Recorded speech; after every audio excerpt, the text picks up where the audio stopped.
Episodi ya 3 inaendelea pale ya pili ilipoishia. Wakamtoa Adanna nje ya gari, Barbara akawatimua kabisa na walinzi kwa kushindwa kumlinda Ada mpaka kidogo atoroke. Huku nako wakamdaka Ify, akaanza kuomba wasimuue, anawapa hadi simu yake. Sasa wakati anawaomba pale, Joy akasimamisha gari pembeni yao tu.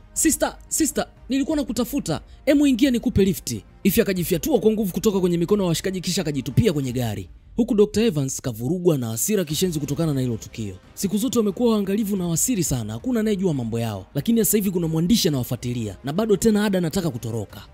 Ni muda wa kumpoteza Ada. Barbara akasema no, hatuwezi kumpoteza sababu ni msichana pekee alobeba mapacha kwa sasa. Mapacha. Evans anawahitaji sana hao mapacha. Akasema lakini usio muda wa kuteki riski Barbara. Barbara akauliza sasa, ipi kati haya ni riski kubwa? Kubaki na Ada au kushindwa kufanikisha jambo la Cherise?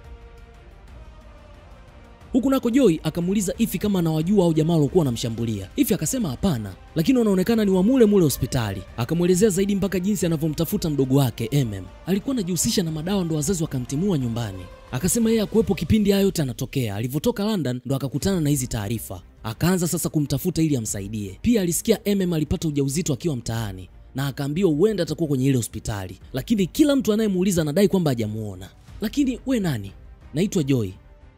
Kutoka joytotheworld.com. Ify hakuelewa joytotheworld.com ndo nini. Joy akasema ni blog. Blog ya umbea. Sikia, mimi sio mtu wa umbea sana. Nachotaka ni mdogo wangu tu.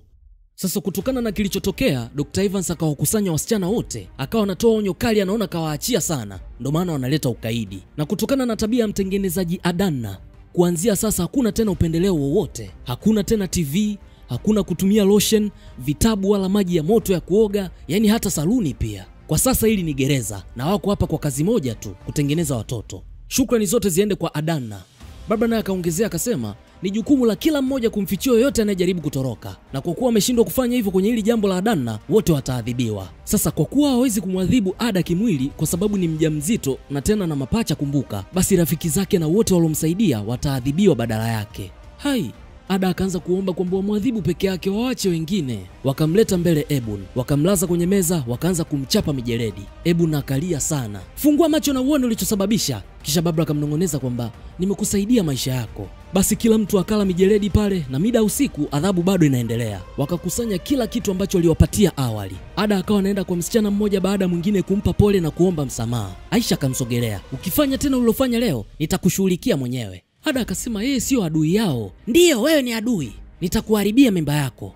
Utaipoteza hiyo mimba ili ujue inauma vipi kuharibikiwa na mimba. Haya bana, Ebun akapelekwa kutibiwa. Hivyo Ada ikabidi aje kumuomba msamaha pia. Ulinionya lakini sikukusikiliza. Nisamee. Ebun akasema ni sawa, lakini weka kichwani kwamba kila unachofanya kinawaathiri na wengine pia. Wasichana wote watakupenda endapo utawasababishia matatizo. Sasa Ada akarudi kitandani kwake akakuta kuna kikaratasi. Kukisoma kinasema Ebun ni spy wao. Anawafanyia kazi ya kina Evans. Usimuamini yoyote. Mara Bolade akaingia kuwafanyia ukaguzi wa ghafla. Watengenezaji wote, simameni mbele ya vitanda vyenu. Ile Ada kufungua mto wake hivi akakutana na kisu. Nani kakiweka hiki hapa? Kivipi yani? Akapagawa kishenzi ya juu ya kifiche wapi. Sasa wakati wanampiga sachi yenie, akawasumbua kidogo akaleta vurugu. Hilo tukio likampa nafasi Itunu ya kumsogelea Ada na akachukua kile kisu ili amsaidie kukificha. Inaonekana kama Bolade aliambiwa kwamba atapata kisu mundani. Hivyo akampiga sachi nzito mno Adanna, lakini cha ajabu hakupata silaha yoyote. Itunu alimsaidia sana Ada. Bolade alivyoondoka, Ada akamshukuru sana Itunu. Huku Evans na Barbara wanamfuatilia Joy ili wajue kwa nini ana wasiwasi na Cherise mteja wao. Pia wajue kama kaposti habari yoyote kuwahusu wao kwenye website yake, lakini wakakuta hakuna jipya. Barbara akasema ana wasiwasi sana. Mchizi akamwambia asijali kwa sababu hakuna mtu atakayejali eti Cherise alikuja kuwatembelea. Huku nako Joy na Ify wanabishana. Ify anataka waende kimya kimya kwenye hii issue, lakini Joy anakataa, anasema kwa kazi kubwa alofanya hawezi kuendelea kwenda kimya kimya. Ify akasema hii sio kwa sababu ya karia yako tu, ni kwa sababu ya Akasikia sauti nje. Akafungua dirisha akachungulia, akaona kuna washikaji chini. Ni akina nani hao? Joy akachungulia. Wanakujaga hapo kila siku, ni vijana mtaani tu. Okay, kwa hiyo tupigie polisi. Joy akacheka kishenzi, polisi? Hivyo nadhani polisi watatusaidia nini kwenye kesi dhidi ya wazungu matajiri? Hemu achana nao bana. Sasa hivi tunatakiwa kufocus na story ya mwigizaji mkubwa ambaye anataka kununua mtoto. Kesho yake huko hospitali, Itunu akaziangalia kamera vizuri kisha akamsaidia Ada kukitupa kile kisu. Ada akamshukuru sana kisha akamhakikishia kwamba hakikuwa kisu chake, maana hajui hata kilifikaje kitandani kwake. Aisha akapita pembeni yao akanyamaza kwanza. Itunu akamwambia ulikuwa ni mtego wa Aisha au? Sasa nani mwingine? Ada akauliza, hivi kwa nini Aisha ananichukia sana? Itunu akasema ni vile tu anataka kuwa queen wa hili eneo, lakini hata hivyo bado anataka kutoroka. Hapana, nimeshamwahidi Ebun kwamba sitojaribu tena. Itunu akamwambia kama anataka kutoroka wanaweza kushirikiana pamoja, maana naye anataka kuondoka kwenye hili eneo. Hiyo kauli ikamfanya Ada apate mashaka. Subiri, kwa hiyo ni wewe ndio uliweka kile kikaratasi kwenye kitanda changu? Kikaratasi gani? Nionyeshe. Akataka kumuonesha lakini akatulia kwanza. Akakumbuka ile kauli ya kutokumwamini yoyote hapa. Itunu akasema nataka kujua aliandika hicho kikaratasi, kwa hiyo amwamini tu. Huku Joy anataka kuingia kwenye press conference ya kina Evans wakiongea kuhusu Cherise. Walinzi wakagoma kumruhusu kuingia ndani sababu sio mwandishi wa habari wa mainstream. Hivyo akajifanya yuko na mwandishi mwingine wa mainstream. Huyu dada akamuonya asije kutoa tena habari zake mwenyewe. Lakini kama kawaida Joy hawezi kutuangusha. Huku Ada akakutana na Chinedu. Za asubuhi Chinedu, tafadhali naomba kuuliza kitu. Akasema Ebun anapambana sana kuwa rafiki yake hapa. Vipi, naweza kumwamini? Hapo Ebun akatokea. Chinedu hakuweza kujibu hilo swali hivyo akaondoka tu. Ada akamwambia Ebun kwamba kuna kikaratasi amekipata kinamuonya asimwamini yoyote. Ebun akasema ndio, usimwamini yoyote, hata kama ni msaidizi wako. Unamaanisha nisikuamini hata wewe? Labda mimi tu ndo naweza kuniamini. Nione hicho kikaratasi. Au unataka kumwamini mtu aliyeweka hicho kikaratasi kwenye kitanda chako? Umejuaje kama kilikuwa kitandani kwangu? Kwani kingekuwa wapi sehemu nyingine? Unaongea na mtu mwingine siku hizi sio? Nionyeshe hicho kikaratasi. Mara Ada akaanza kuhisi maumivu makali sana ya tumbo. Ikabidi aanze kuita msaada. Wakaleta wheelchair ili wakampatie huduma kwa haraka.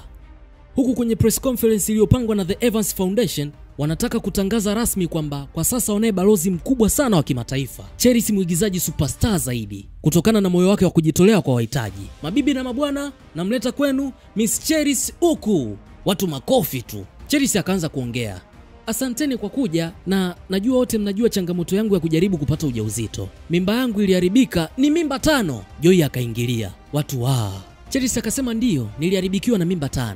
Hivyo basi anatambua jinsi Evans Foundation inavyogusa maisha ya watu. Pia akasema anapanga harambee kubwa itakayofanyika hivi karibuni katika clinic ya Evans Foundation. Anafuraha sana kualika wadau kushirikiana na Evans Foundation. Evans akasema hata Hollywood. Cherise akacheka akasema of course, ndio. Kilichopo akilini mwa Evans ni biashara yao kubwa ya kimataifa, yani ni pesa tu. Joy akasimama tena. Miss Cherise, hiyo ndo kazi pekee utakao kuwa unafanya na Evans Foundation? Akini akajibu akasema, nafikiri dunia itafurahi zaidi endapo tutafocus na issue za maana kuliko skendo za watu maarufu. Joy akajibu kuna issue gani ya maana zaidi ya uchafu wa watu maarufu? Watu Ikabidi Barbara ahitimishe conference, lakini Joy akaendelea kuwakata jicho hao. Huku Ada aliletwa kufanyiwa check up. Ebun akamwambia asijali kuhusu ujauzito, maana mpaka sasa ni mtaalamu na anaweza kujua endapo kuna kitu kiko sawa kwenye ujauzito husika. Ada akauliza unajuaje sasa? Ebun akasema nimebeba ujauzito mara 6 sasa. Subiri. Ebun, umewezekanaje umebeba ujauzito mara 6? Ilikuwa kabla hujaja hapa au? Ebun akacheka. Hapana, nimebeba ujauzito mara 6 hapa. Mimi ndo mtu wa kwanza hapa. Nini? Sasa uliwezaje kushika mimba? Tunatupo miaka nyuma tunaonyeshwa jinsi Dr. Evans alivyokuwa akimwekea Ebun mbegu zake. Yaani alikuwa anamjaza mimba mwenyewe. Ebun akasema yeye ajali sababu amekuwa akipoteza watoto wake kila akijifungua. Anasema atasubiri mpaka laana alionayo imtoke. Yaani anaamini kwamba amelaaniwa sababu baba yake wa kambo amekuwa akimtesa toka alivyokuwa na miaka 12. Kumbe yeye ajue kwamba Dr. Evans amekuwa akiwauza watoto wake. Ada akawa anashangaa sana haya mambo, na tena jinsi Ebun anavyoongea yuko sawa tu wala hata umii. Ebun akamwambia Ada kwamba asijali atazaa nuru na atulie tu kwa sababu yeye ndo kiongozi wa kila mtengenezaji anayekuja hapa. Huku Joy anafuraha kishenzi kapata alichokuwa anataka. Akamwambia hivi kwamba mkutano wa waandishi wa habari aliouitisha Evans ulikuwa fedhea tupu. Cherise anataka kuwasili mtoto, na kwa sasa wamejua kwamba ninawafuatilia. Hivi bado akili yake haijatulia. Stori za Joy hazimuingii kabisa. Akamuuliza vipi kuhusu mdogo wangu? Joy akauliza nini kimemtokea mdogo wako? Nilikwambia aliingia clinic ya Evans mwisho akapotea, na kila akimuulizia wanamkwepa tu. Mara akaona gari inakuja, akajificha nyuma ya Joy. Gari ikasimama, lakini mchizi alikuwa anataka kumtongoza tu. Joy akaanza kumtania kama utaki wanaume wa kuangalia kapunguza hayo makalio, punguza nyama kidogo. Hivi akaondoka kwa hasira pale. Huku Dr. Evans akamfanyia Ada ultrasound ili kuthibitisha kama kweli ni mapacha. Akasema mapacha wanaendelea vizuri. Subiri, mapacha? Evans akasema ndio. Ada akauliza tena hivi umesema mapacha? Asante Mungu. Akafurahi sana kwamba atajifungua mapacha. Wakati anafurahi, Evans akamwambia yeye acheze tu upande wake vizuri ili alipwe vizuri. Barbara akatokea akamwambia Evans kwamba kuna mgeni anamsubiri kule mapokezi. Alikuwa ni Akin. Kaja hapa kulalamika kuhusu Joy yule mwanahabari anayewafuatilia yeye na mke wake. Anahisi kuna kitu anajua. Evans akasema hapana, wasimjali yule mwanahabari mbea. Usijali kabisa, atapotea tu muda so mrefu. Akin akaondoka. Barbara akauliza sasa watafanyaje kuhusu hili swala sababu Akin ana haki kabisa ya kuwa na wasiwasi. Dr. Evans akasema usijali, tutamshughulikia. Kumshughulikia? Unamaanisha kumuua? Barbara hataki kabisa habari za kuua watu. Evans akasema hapana. tutamlipa ili akae mbali. Hicho ndo kitu anachotakaga watu kama hao. Una uhakika? Lakini Evans akasema ndio, tutamlipa. Huku Ada akarudi tena uwanjani na akamwambia Ebun kwamba Dr. Evans kamwambia apumzike vya kutosha sababu kabeba mapacha. Ebun akapiga kelele, kitendo kilichopelekea kila mtu kuwageukia. Hiyo ni baraka kubwa, unaona? Nilikwambia utazaa nuru. Ada naye akamshukuru Ebun kwa kutokumwacha peke yake kipindi anaogopa. Ebun akamwambia yeye ni dada yake, kisha wakakombatiana. Anakuja. Ebun akaondoka. Itunu akamsogelea Ada, akamwambia nimejua nani alikusaliti. Akakaa chini. Jiulizo walijuaje unatoroka? Walijuaje upo kwenye lile tenga? Ebun aliwaambia, we muangalie tu mida ya chakula cha mchana, utamuona huwa anaondoka dining mtu wa kwanza. Ukimfuata ndo utagundua. Huku Ifi akaenda polisi, lakini sio kuripoti kupotea kwa mdogo wake, lakini kuripoti kwamba kuna watu wasiojulikana waliomteka dada yake wanataka kumteka na yeye pia. Polisi akauliza kama anataka kuripoti kupotea kwa mdogo wake. Ifi akasema tayari amesha ripoti hilo kabla, kwamba toka mdogo wake aingie kwenye hiyo kliniki ya Evans akapotea kabisa. Polisi akauliza huyo mdogo wako ni kahaba? Akasema hapana, sio kahaba, na hata kama angekuwa kahaba. Polisi akasema sikia, wasichana wengi wanatoka vijijini kuja mjini ili wawe makahaba, na hawatakagi kabisa kuziona familia zao tena. Kwa hiyo nataka mimi niende nikamkamate daktari au? Inaonekana unapenda sana kuangalia movie wewe. Mchizi akaondoka akamwacha Ifi kasimama pale. Sasa huku dining, Itunu akaja kukaa karibu na Ada. Akamwambia haya, angalia sasa. Ada akamwangalia Ebun, na kweli mzee Ebun akaondoka dining mapema sana kabla ya msichana yoyote kutoka. Badala ya kumfuata, Ada akasema anataka kupumzika, hataki kabisa stress. Itunu akasema sawa kama hutaki kujua. Ila mwisho Ada akaamua tu kumfuata Ebun. Hivyo hivyo na tumbo lake akawa anamfuata kimya kimya. Ebun naye alikuwa anageuka kuhakikisha kama hakuna anayemfuatilia. Dr. Evans alikuwa anaona haya yote kwenye CCTV. Inaonekana kama Ebun anakwenda kukutana na Dr. Evans. Tutajua tu. Evans akampa kijana wake faili la Joy, akamwambia nataka ashughulikiwe na usimwambie yoyote kuhusu hili tukio. Mchizi alimdanganya tu Barbara, kumbe anataka kumuua kabisa Joy. Huku Ebun kumbe alikuja kukutana na Barbara bana. Baadaye Ada akamfuata Ebun kumuuliza, Ebun, Ebun akaamka. Wewe na Barbara kumbe waga mnakutana? Ebun akasema hapana. Alafu kwa nini unauliza? Ada akavunjika moyo sana. Unandanganya, kumbe kila siku baada ya lunch unaenda kumpa ripoti kuhusu mimi. Ebun akasema hapana, huwa anaenda kukutana naye ili amuongezee chakula. Ada akasema no. Wewe ndio ulimwambia kwamba nataka kutoroka. Wewe ni spy alafu unajifanya eti kuwa rafiki yangu. Ebun akasema mimi rafiki yako, mdogo wako. Ada akahisi maumivu makali tena. Akamkanya Ebun akae naye mbali. Kisha akaondoka kwenda kuoga. Akakaa kidogo anaongea na watoto wake, anawaambia kwamba kila kitu kitakuwa sawa. Sasa wakati anaoga akasikia sauti. Akatoka haraka kwenda kuangalia, lakini hakukuwa na mtu. Akachukua nguo yake. Mara pakiti ya sigara ikaanguka kutoka kwenye mfuko. Akafungua ndani akakuta funguo na kikaratasi. Kikaratasi kinasema hiyo funguo inafungua mlango mkuu wa kutoka nje. Usimwamini mtu yoyote, uko kwenye hatari. Na hapo ndio inakuwa mwisho wa episodi 3. At least inaonekana kama Ada atapata njia tena. Tukutane episodi ya 4 na 5.